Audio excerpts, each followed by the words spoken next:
story you are about to hear is true. Only the names have been changed to protect the innocent. NBC brings you Dragnet.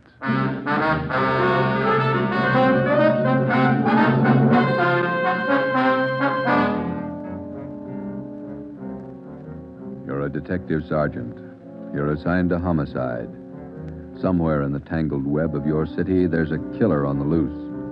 A young woman has been brutally murdered. The weapon, a steel bludgeon. Your job is to get him. Dragnet, the documented drama of an actual crime, investigated and solved by the men who unrelentingly stand watch on the security of your home, your family, and your life.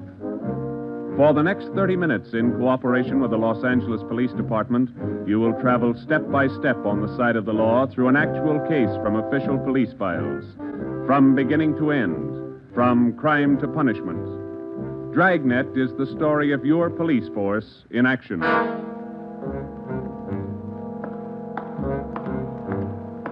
It was Thursday, March 19th. It was foggy in Los Angeles. We were working the night watch out of homicide detail. My partner's Ben Romero. The boss is Ed Backstrand, chief of detectives. My name's Friday. It was 9:14 p.m. when I got to the old Central Jail building, third floor. The crime lab. Hi, Joe. How you coming, Lee? Just ran a spectrograph. What'd you find? The paint flake from the victim's head matches that paint on the hunk of pipe. Any prints? The pipe was clean, no latent prints. Well, that figured. Anything else? Got those blood test reports. A couple of slides for you to look at under the comparison mic. Mm-hmm. Thanks, Lee. Oh, hi, Joe. Didn't hear you come in. What's it look like, Ben? Well, here's the blood test reports. This one is blood found on the piece of pipe. Type A. This one's blood from the victim. Type A. They match. That's right, boys. Doesn't mean too much, though. Did you look at these slides under the microscope? No, not yet. Well, this is your clincher. Wait till I get the light. Okay, take a look. Mm-hmm. Got a make? Yeah, go ahead. Well, this slide here on the right, Mm-hmm. that's a slice of hair from the victim's head. On the other slide is hair found on the steel pipe. Yeah? She had wavy hair. Both specimens are flat. Same hair, Joe. You got anything on that piece of pipe, Lee? Nothing. Just ordinary steel pipe. 14 inches long. What else you got? The plaster impressions of those footprints we found by the body. Here they are.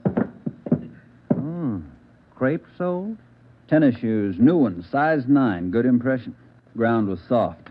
Man about 150 pounds, according to the length of stride, roughly about 5 feet 10 inches tall. Yeah, new shoes, all right. You can still read the manufacturer's label. That's right. Made by the Sport King Company. Well, that's something to follow up. Yeah, sure. You could start with the tennis courts. Only about 1,000 or so in L.A. Maybe you'd rather track down the brand. These particular tennis shoes are the biggest sellers in the country. Yeah. Where'd you like to start, Minneapolis or Pullman, Washington? What about that glove? Yeah, you might look for a missing glove. Yeah. They go well with the shoes, just about as common. White cotton work gloves with a blue top. Here's the right glove. You find the left one. Blood on the glove? Type A. Well, that's good evidence, Jones, but where's the lead? Now, look, I don't ask you to pay my parking tickets. You want to see blow-ups? Okay. Right over here. Oh, yeah. This is the vacant lot where they found the body. Yeah, that's right. Here's a close-up of her showing the location of the murder weapon, the glove, and the footprints relative to the position of the body. Looks as bad as yesterday. Sure did work her over, didn't he? The rest of these are morgue shots. Interested? No, I checked them this morning. Once is enough, Lee. Yeah, that winds it, boys. You want to go over the stuff in her purse again? You find anything more? No, nothing you haven't seen already. The usual. Makeup, comb, barrette. That's a hair clip. Mm-hmm. Few cheap stones in it. Loose change, a quarter, nickel, few pennies. Her ID card. Yeah. Helen Corday. 33 Naomi Place. Age 21. 21. That's not very old, is it, Lee? Not to die. No.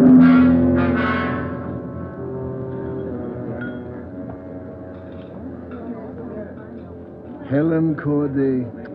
Who could kill Helen Corday? Why? Why do you say that, Mr. Meyer? Well, people kill for money. They kill for love. Helen Corday had none of these. No boyfriend? Not in here. No, she was a good worker. 5 different addresses the union sends me 1 month. 5! Did the union send Helen to you? Oh, sure. All the girls come from the union, but none like Helen. Oh, she was sweet, honest, and courteous. Mr. Meyer, did you know anything about her personal life? Only that she was a good worker. Everything else she took home with her from this place. Did she ever mention any men to you? Anyone at all? No gentleman, not one. No. How much money did she make here? Well, I paid her $26.50 a week, every Tuesday. And not much salary for so much work, but the tips are very good here. Nice customers. Mm-hmm. Nice. This her home address, 33 Naomi Place? 33 Naomi, yeah, that's right, yeah. Thank you very much, Mr. Meyer, for your time. I wonder what kind of a person does things like that. Who could kill Helen Corday? Everybody liked Helen. Helen Corday? I never liked her. Come on in the office, boys, where we can talk. Never liked her because I never knew her. You the head of the union? Not just a steward. I know most of the girls. This Corday girl, what'd she look like? Small brunette, about 5'3". Here's a picture. Yeah. Pretty girl, wasn't she? Oh, sure. Placed her out at Otto's place. Nice little Dutch fella. Otto Meyer. That's right. He seemed to think quite a lot of her. Yeah, she was a fine worker. Oh, sure. Always right up on her dues. Paid all the assessments right on time. Thought you said you didn't know her. Well, not right off, I didn't, but when you showed me that picture there, placed her right away. You know anything about her personal life? Hey, wait a minute. Why all these questions? Helen Corday was murdered last night. Oh. Who did it? You know anything about her personal life? Well, you can see my position, Sergeant. 1,200 girls. Check 'em in, check 'em out. Just names to me till I see a picture of 'em. You wouldn't know if she had any boyfriends here in the union? Waiters, busboy? That I wouldn't know. Like I tell you, Sergeant, I never knew Helen Corday. Sure, I knew Helen Corday. Gus plays a nice piano, huh, Sergeant? Yeah. I read about it in the paper this morning. How long you been selling pianos here at this place? About as long as I knew Helen. 3 years. How'd you find me? Helen's landlady, we talked to her yesterday. She told us you worked here at this piano store. Oh. It's funny, isn't it? What's funny? See Gus over there? That fellow demonstrating the piano? A few weeks ago, I made a deal with him to give Helen piano lessons. I figured it would help her with her singing lessons. Wanted to be a singer, you know. Did Helen know that fellow, Gus? No, she never met him. Who gave her the singing lessons, Miss Olson? She took from Ostrander. Paul Ostrander out on Melrose. A lot of movie people used to take from him. What do you know about her personal life? How do you mean? Does she have any boyfriends? Well, yes. You don't seem sure, Miss Olson. Well, it's just that I don't know. I never asked Helen. But she did have a few dates with Paul Ostrander. I don't think she was serious. How about Ostrander? Gee, I don't know, Sergeant. I don't want to involve anybody. You want to help us find the killer, don't you? Yes, but if you're thinking Paul Ostrander did it, no, I'm sure he didn't kill her.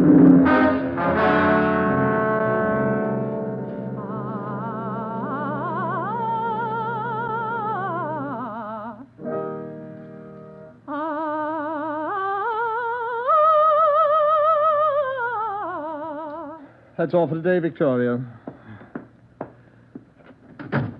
No, gentlemen. I did not kill Helen Corday. You gave her singing lessons, Mr. Ostrander. You knew her pretty well? Yes, I gave her voice coaching for about 1.5 years. Helen showed a little promise. Not a great voice, a bad vibrato. You knew her pretty well? Why do you say that? Mr. Ostrander, didn't you used to take her out once in a while? No, I didn't know Helen socially at all. We know you had dates with her. That's not true. Only times I saw her was when she came here to the studio for lessons. You better tell the truth, Mr. Ostrander. We can prove that you've been out with her. Afraid of the publicity, is that it? Certainly that's it. I have a successful business here. I've spent years building it. Anything like this would ruin me. Then you have been out with her. Only a few times. Nothing serious. I had nothing to do with her murder. Now, that's the truth. Don't you know that withholding information about a thing like this can go kind of hard for you? Yes, I know that. What else could I do? Mr. Ostrander, somewhere in this city right now, there's a guy who beat a young girl to death.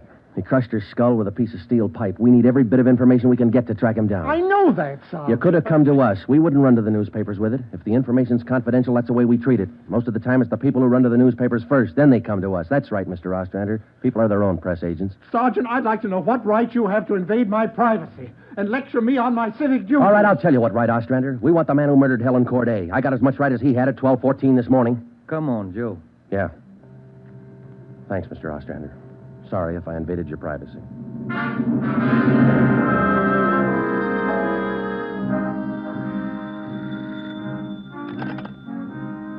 Chief of Detectives Office, Helen.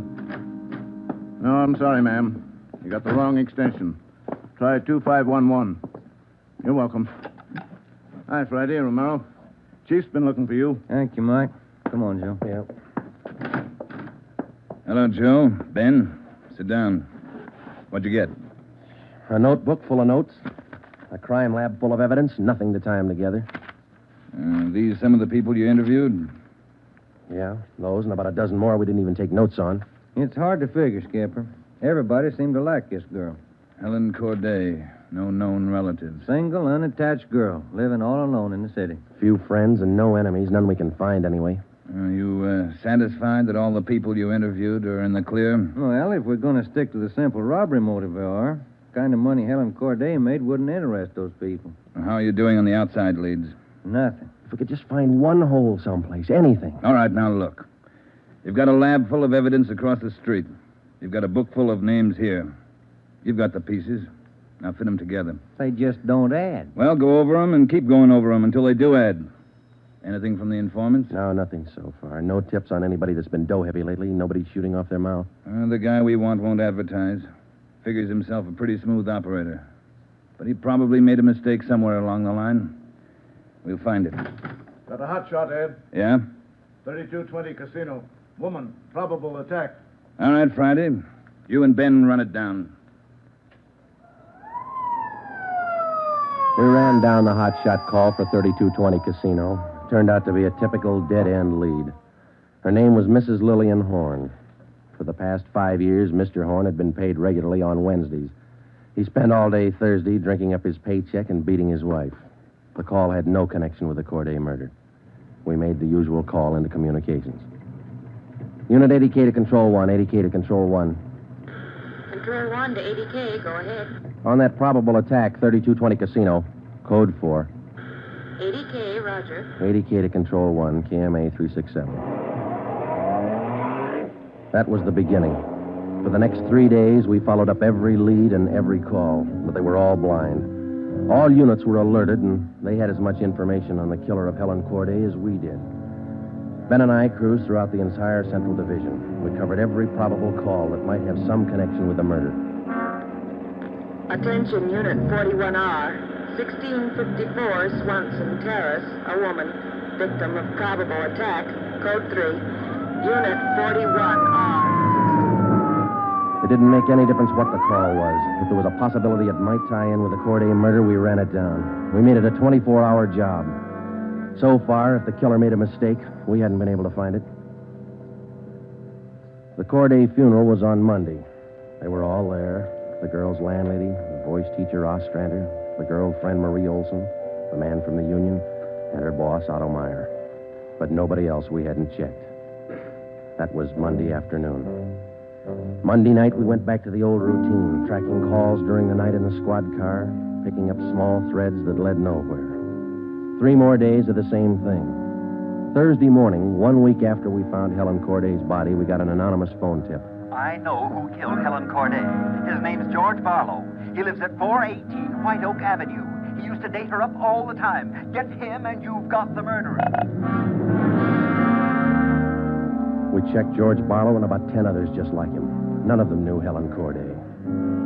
Saturday night, Ben and I were back in the squad car cruising the Central Division. Saturday night's a good night for robbery. By 10 p.m., we'd run down 4 various calls. 123, Code 1. 123, roger. 12G, call your station. Unit 13R, 1254 Tower Road. A woman screaming. Investigate the trouble. Code 2. Let's handle that one, Ben. Yeah, okay. I'll notify communications. Unit 80K to Control 1. 80K to Control 1. Control 1 to Unit 80K. Go ahead. On your 1254 Tower Road call, we're in the vicinity. We will handle. 80K, roger. 80K to Control 1, KMA 367. Let's go, Ben. Control 1 to 13R. Disregard your last call. Handled by 80K. Yeah, it should be right about here. Oh, here it is. 1254. That man, he tried to kill me. He's running down the street. Where? He's getting to that corner, see? He tried to kill me. Come on. Where'd he go, Joe? Turn right at the next corner. That's him up ahead. He's got a good lead on us. Hit the siren. He's gaining, Joe. Took a left at the next corner. Oh, he isn't going to stop. Close in as tight as you can, Ben. Down to the floor now. Swing out to the left a little. I'm going for his tires. Right. All right, that'll slow him down. Pull up on him. Yeah. All right, you. Keep both hands on that wheel and get over to the curb. Cover me, Joe. Right. Out of that car, mister. Shake him down. Hey, take it easy, will you? I haven't got a gun. Put the cuffs on him. Hey. Well, you boys work fast. What am I do with the gas chamber? Just save that, mister. It's pretty rough treatment for speeding. All right, come on, you. Look, I got a right to know where you're taking me. What's the charge? We'll let the girl tell you. What girl? You just sit there and be quiet, huh? Oh, I know where you're going. The place back on Tower Road.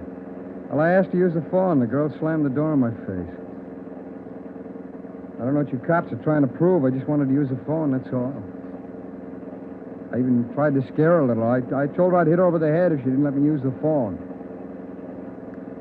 It's a laugh, huh? All right, you, get out. Yeah, I suppose so. Get out. Hey. I got nothing to hide. That little girl's gonna lie. You know that, don't you? Who's there? Police officer. It's the man. That's him. He tried to kill me. His full name's Frank Philip Larson. They had no previous record. This the girl's report? Yeah, that's it, Skipper. Judy Scott. How old is she? He's 19. He's a babysitter. Real tough boy, isn't he? Forced his way into the house, beat her about the neck and arms. A tire iron. We found it in his car. Jones is running it through the crime lab. Asked her if she had any money. She told him no. Struck her again. Where's this Larson live? Hotel out near Santa Monica. He's a clothing salesman, Ed. Works for a big men's store, Burns and Company. According to the house book sales record, he bought a pair of tennis shoes 2 weeks ago. Weighs 158 pounds, 5 foot 11 inches. Tennis shoes are missing. They're not in his hotel room, and he's not wearing them. What else did you find? A rhinestone. You mean a pin? No, just a small loose stone recovered from the rug in Larson's room. Crime lab got it? Working on it now. Ed, I think...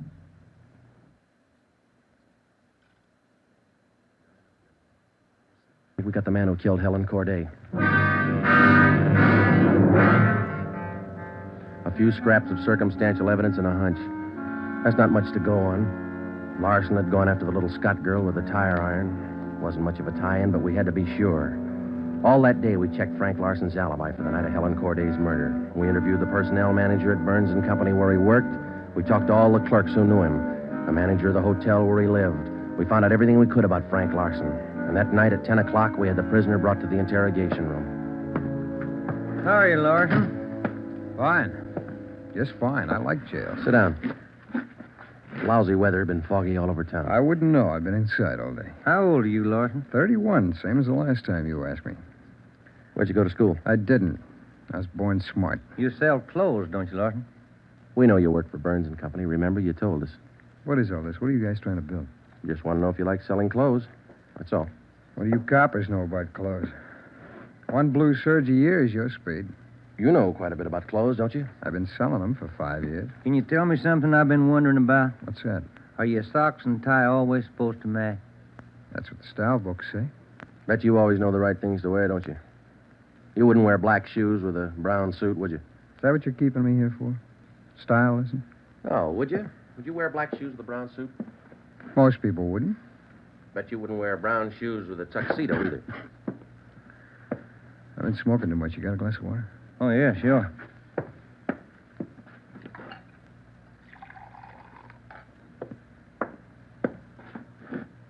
There you are, Larson. Thanks. That's good and cold. How about it? Would you ever wear brown shoes with a tux? Nobody would. That's a navy blue flannel you got on there, isn't it? Yeah. It's a good-looking suit. Stop around sometime. Get you a good deal. Suit like that flannel there you're wearing. You'd never wear tennis shoes with an outfit like that, would you? What do you think? I think you did. I think you wore them the night you killed Helen Corday. Who? Maybe you didn't have the blue suit on, but you were wearing tennis shoes, Sport King, size 9. Sell for $5.95. You picked them up at a discount. Cost you $3.25. Where'd you get that? Out of the house book, Burns and Company. You wouldn't have those shoes around now, would you? We couldn't find them in your hotel room. Your boss, Mr. Craig, used to think a lot of you, Larson. Before you started drinking on the job, your commissions used to run pretty high up the last couple of months. What happened? That cheap rye get to you? Well, you two really nosed around, didn't you? When are you going to tell me what I eat for breakfast? Cornflakes, cup of coffee, donut, sometimes 2 donuts when you're hungry. Elsie waits on you at the Royal Cafe. She gets a dime tip. Can I have some more of that water? Help yourself, there's a cooler. They're good and cold. How about it, Larson? Where are the tennis shoes? They wore out. In 3 weeks? Can't be very good tennis shoes. No, they didn't wear out. What'd you do with them? You know all the answers. You figure it out. We know you bought the tennis shoes. We don't know where they are now. We know you had them, size 9. 3 feet from the body of Helen Corday, we found 2 size 9 footprints made by a pair of Sport King tennis shoes. We figured the man weighed about 150 pounds. You weigh 158. Figured he's about 5'10". You're 5'11". You come awful close to being the same build as the man who killed Helen Corday, don't you, Larson? And you wear the same size tennis shoes, same brand name. A lot of people wear 9s. It's the average size. They sell a lot of Sport Kings, too. Everybody wears them. If we could find your pair, might make a difference. Doesn't mean your tennis shoes made the prints with the body. Doesn't prove it didn't, neither. What'd you do with them, Larson? I threw them away. That's too bad.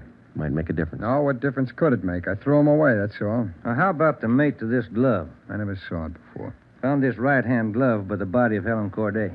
Just an ordinary cotton work glove. Everybody wears them. If we could find the missing left glove, why, might make a difference. Size medium. That's average, too, isn't it, Larson? I never saw work gloves. I wouldn't know. No, but you bought work gloves, haven't you? Not a pair of those. Mean like this, don't you? We only got one. What kind of work gloves did you buy? I didn't buy any. You just said you did. I never said I bought any work gloves. You bought tennis shoes, though, didn't you? I told you I bought the tennis shoes. Didn't I tell you I bought them? No, you didn't tell us. We told you. Found out from Burns and Company where you work. All right, you told me. I bought them. You know that. Same kind of tennis shoes that made footprints by Helen Corday's body. It wasn't me. Then why won't you tell us what you did with these I've shoes? already told you I threw them away. They were only 3 weeks old. Must have worn out awful fast. I didn't say they wore out. They got too dirty. No, you told us they wore out. Remember, Larson? I don't remember what I told you, but I don't have them now. We know you don't have them now. Where are they? He told us. They got too dirty. Right, Larson? Yes. Yes, that's what I said. Anyhow, you haven't got them now. No, I haven't got them now. All right, now, just for the record, Larson, which was it? Did they get too dirty or did they wear out? Whatever I said before. You said both before, Larson. All right, I said both. You haven't got anything on me. We got that little Scott girl statement from last night. She says you tried to kill her. She's lying. I told you she'd lie, didn't I? I only wanted to use the phone. She says you hit her with a tire iron. Did you hit her with that iron? No, I only tried to scare her. I didn't hit her with anything. Then how'd you get those marks around her neck and arm? Police doctor says they were made by that tire iron. I don't care what your doctor says. I didn't hurt her. Now, what do you mean, Larson? You didn't hurt her or you didn't hit her with that tire Neither iron? one. I just wanted to use her phone. How'd you know she had a phone? I didn't know if she had a phone. I just went up to find out. To find out what? To find out if I could use her phone. Thought you said you didn't know if she had a phone. I don't know anything the way you twist everything around. Sorry, Larson. We only want the truth. How about a cigarette? Yeah, I could use one. Here's the light. Larson, where were you Wednesday night, March 18th? How many times you going to ask me that same question? Just want to make sure we got it right. I told you this morning. I went to a show. I got out about 11, had a beer, and I went home. What time did you get home? About 11:30. Did you stay home? I went to bed. What'd you see at the show? I never remember the names. You ought to try to remember this, and it's pretty important. No, it was a deluxe theater. It was Spencer Tracy and something. What was on when you walked in? The news. I never go in the middle of a picture. Neither do I. Spoils them for me. Yeah, that's right. The girl in the box office doesn't remember seeing you go in. What'd she know? It was Keno night. There was a big crowd. Did you win anything? I never do. Anybody hit the jackpot? I don't remember. They give away a lot of money at those neighborhood theaters. I always remember who hits the jackpot. Well, all right, you do. I don't. Do you remember if anybody won the I jackpot? told you, no. Did they have a jackpot at that show? I guess they do. I don't know. You knew it was Keno night. You should know if they had a jackpot. Maybe they had a jackpot. I don't know. I went out for a smoke. You said the cartoon was on when you walked in. Why do you always twist what I say? I told you the news was on when I went in. You remember anything about the newsreel? It was 10 days ago. How do I know I was in it? I only know it was a newsreel, that's all. You're lying, Larson. We checked your alibi. The manager of the theater had to cut the newsreel Wednesday night because the show was running long with Keno night. You didn't go to the show Wednesday night, did you? All right, maybe I didn't. I don't remember. What's the difference? The difference is you could have been in that vacant lot the same night, the night Helen Corday was murdered. I didn't kill her. You can't prove I did. Interrogation room, Friday. Hiya, Jones. It did, huh? You're positive. Yeah, okay. Thanks, Lee. Sure you don't want to tell us what you did with those tennis shoes? I'm not going to go back over all that. I've told you guys all I'm going to tell you. You know how the Corday girl was murdered? How would I know? I don't know anything about it. She was on her way home from work, as usual, about midnight. Of course, you were home in bed about that time. But you didn't go to the show that night, Larson. On her way home, Helen Corday always took a shortcut across a vacant lot. She was about halfway through the lot when the murderer tried to grab her purse. She screamed and he struck her. Hit her several times with a piece of steel pipe 14 inches long. He beat her to death with that piece of steel pipe. Then he dropped the pipe in the right-hand cotton work glove. He left 2 footprints, size 9, Sport King tennis shoes. I know all that. Well, here's something you don't know. When the killer scooped the paper money out of that girl's purse, he accidentally took along a loose rhinestone, a stone that fell out of a cheap barrette in the bottom of her bag. He carried that stone home with him. When he reached in his pocket to pull out the money he stole from her, the rhinestone fell on the floor. So? We found that rhinestone on the rug in your hotel room. Well, I haven't lived in that hotel room all my life. Maybe the tenant before me dropped it there. No, not this one. We checked the cement that held it in that barrette. It matches the glue on the stone. No, Larson, that rhinestone came from the hair clip that Helen Corday wore before she was murdered. And that's enough to take you to the district attorney with. What am I supposed to say? We want you to tell us the truth. Why did you kill Helen Corday? Yeah. You want the sandwiches and coffee now, Sergeant? Bring them in, Mike. Looks like we're going to be here a long time. Yeah, I brought you ham, cheese, and liverwurst. And some fruit. Coffee's black. Cream and sugar on the side. Thank you, Mike. Ah, it looks good. What kinds you want, Larson? Ham, cheese, or liverwurst? Oh, you're not hungry? Okay. Sandwich, Joe? No, thanks. I think I'll have an apple, huh? Yeah. Okay. I fixed you a plate there, Larson. Coffee's right here. It's a fine apple. Nice and fresh. This a Washington apple? Yeah, I don't know. Is that coffee hot enough? No, it's fine. Where'd Mike pick these up? Well, across the street. Eddie's? Yeah, Oh, it tastes good. Well, drink your coffee anyway, Larson. It's getting cold. All right! I didn't want to kill her. She screamed and I hit her. All I wanted was her purse. That's all I wanted. She wouldn't give to me. She had to fight back, so I hit her. I didn't want to kill her. All she had to do was give me the purse and I wouldn't have hurt her. I was drinking and I didn't know what I was doing. I was drunk. I didn't really kill her. I didn't really kill her. Mike. Yeah, Joe? Stay with him. We'll call the stenographer.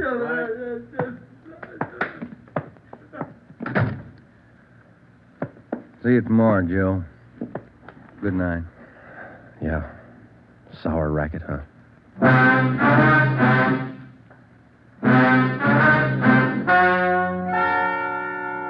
The story you have just heard is true. Only the names were changed to protect the innocent. Frank Philip Larson was tried and convicted of murder in the first degree. He was executed in the lethal gas chamber at the state penitentiary.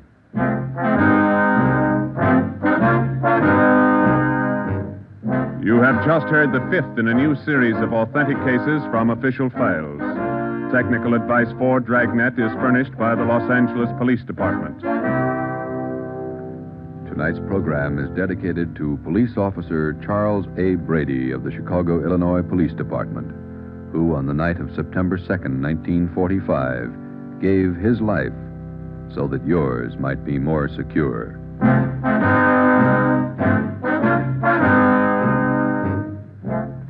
Dragnet came to you from Los Angeles. This is NBC, the national broadcasting company.